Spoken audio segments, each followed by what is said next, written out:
Reappointment अपन वापस कर सकते हैं, तो कौन कौन से प्रोविजंस अपने को ध्यान में रखने होते हैं। अब अपन आज बात करते हैं रेजिग्नेशन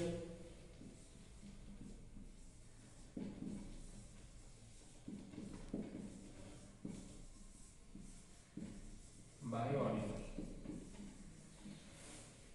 अगर कोई ऑडिटर रिजाइन करता है तो उसके क्या क्या प्रोविजंस हैं, ये आपने आता है सेक्शन 140 सबसेक्शन 2। तो इसमें जो ऑडिटर की ड्यूटी रहेगी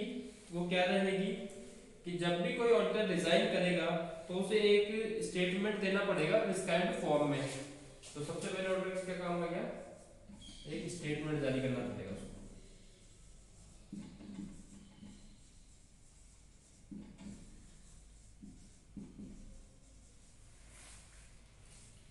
प्रिस्क्राइब्ड फॉर्म में एक स्टेटमेंट होगा, स्टेटमेंट में उसमें ये सारी डिटेल्स देनी पड़ेगी कि उसके रेजिग्नेशन का कारण क्या है, अगर वो पहले पोस्ट छोड़ रहा है तो उसने क्यों छोड़ी है। उससे क्या है कि कंपनी जब ये मेंबर्स के सामने ये बात जाएगा, उसका स्टेटमेंट जाएगा, तो उससे क्लैरिटी आ जाएगी कि कंपनी कोई गलत एक्टिविटीज में या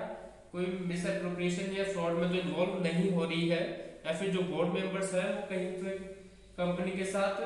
फ्रॉड तो नहीं कर रहे हैं। तो ये जो स्टेटमेंट होगा ये किस किस को देना पड़ेगा, इसको फाइलिंग किस किस के साथ होगी। सबसे पहले कंपनी को, फिर आएगा रजिस्ट्रार,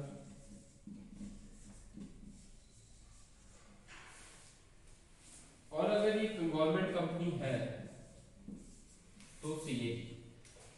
इन तीन लोगों को उसको फाइलिंग पे करनी पड़ेगी स्टेटमेंट की। सबसे पहले कंपनी को देगा, वो कंपनी उसको अपनी जनरल मीटिंग में मेंबर्स के सामने रखेगी कि ऑडिटर की जो रिजिग्नेशन के कारण है वो ये है, उसने प्रिस्क्राइब्ड फॉर्म में खुद ने ये बातें बताई है। उसके बाद जो उसका स्टेटमेंट होगा वो एक कॉपी जाएगा रजिस्ट्रार के पास, एक कंपनी के पास चला गया था। रजिस्ट्रार उसमें देखेगा कि इसमें जो कंपनीज के प्रोविजंस है एक्ट के अपने 2013 के वो प्रॉपर्ली फॉलो हो रहे हैं या नहीं हो रहे। और अगर किसी ऑडिटर ने किसी कंपनी से रिजाइन किया है तो कहीं उस कंपनी में कुछ गड़बड़ तो नहीं हो रही है, क्योंकि कंपनी में बहुत सारे शेयर होल्डर्स होते हैं, बहुत छोटे छोटे शेयर होल्डर्स होते हैं जो अपना बहुत मतलब पैसा अपना इन्वेस्ट करते हैं उस कंपनी में, उसके शेयर्स खरीदते हैं, तो उनको पता नहीं होता है एक्चुअल में कि जो मैनेजमेंट है वो वर्क कैसे कर रहा है। तो जब भी कोई ऐसा रेजिग्नेशन होता है ऑडिटर का तो इसको रजिस्ट्रार बहुत ध्यान से देखता है, उसकी हर डिटेल को चेक करता है कि वो कंपनी प्रॉपर्ली वर्क तो कर रही है, वहाँ फ्रॉड या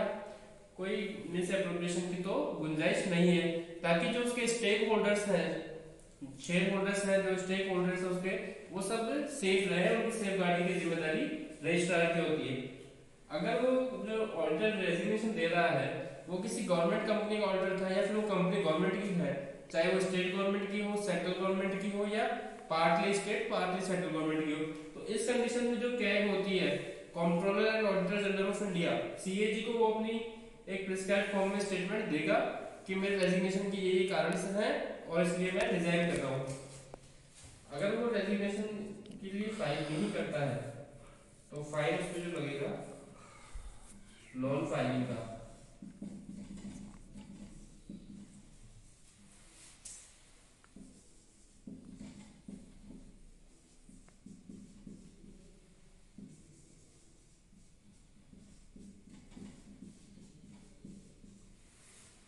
अगर वो अपना स्टेटमेंट प्रिस्क्राइब्ड फॉर्म में फिल नहीं करता है तो उसके ऊपर फाइन लगता है, पेनल्टी लगती है जो मिनिमम 50,000 रुपए की होती है और मैक्सिमम उसको 50,000 से 5 लाख भी किया जा सकता है। ये डिपेंड करेगा रजिस्ट्रार पे या कैग पे, क्योंकि अगर वो अपनी फाइलिंग में ब्लंडर मिस्टेक उस कंपनी में थी या फिर फ्रॉड के बहुत ज्यादा चांसेस वहां पे थे और फिर भी उसको अपनी रेस्पॉन्सिबिलिटी पूरी नहीं करता है, उसने रिजाइन कर दिया, उसकी सेफगार्डिंग कर ली अपनी खुद की, लेकिन वो कंपनी के फेवर में या उसके जो स्टेक होल्डर्स है उनके फेवर में जब वो कमेंट नहीं करेगा तो उसको इसमें जो लेक ऑफ ड्यूटी है ऑडिटर की वो मानी जाएगी, तो उसके ऊपर पेनल्टी इंपोज कर दी जाएगी जो 50,000 से लेके 5 लाख तक कहीं भी स्टैंड हो सकती है।